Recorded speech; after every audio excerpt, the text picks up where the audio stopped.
propósito de alguien que alguna vez también necesitó de un trasplante y que luego se convirtió en realidad, a ver cómo avanza la pequeña Jennifer. Y a casi 3 meses de la operación que le dio un nuevo corazón, la pequeña Jennifer León se recupera favorablemente. Si bien todavía no puede caminar, la niña de 8 años y su familia no pierden la esperanza de que muy pronto las sesiones de fisioterapia la ayuden a dar sus primeros pasos.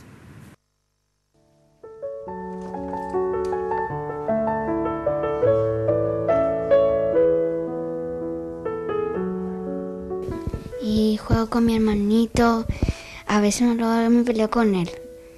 Y quiero que recen otra vez por mí porque quiero volver a caminar. Y quiero que recen también por Víctor, que necesita también un corazón nuevo.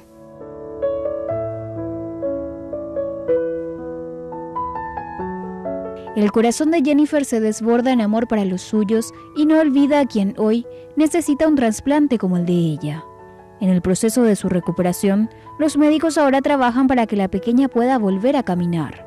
Para eso, Jennifer va 3 veces por semana a sus sesiones de fisioterapia en el hospital de Acostañú.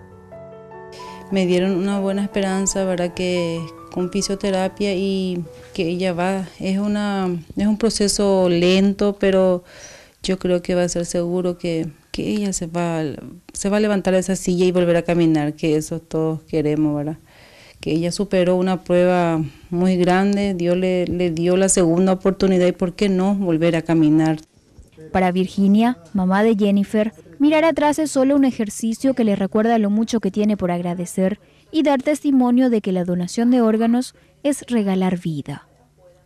Hay que donar, hay que ser donante y dar la segunda oportunidad porque los órganos no van al cielo. Esto se queda acá y puede dar otra segunda oportunidad.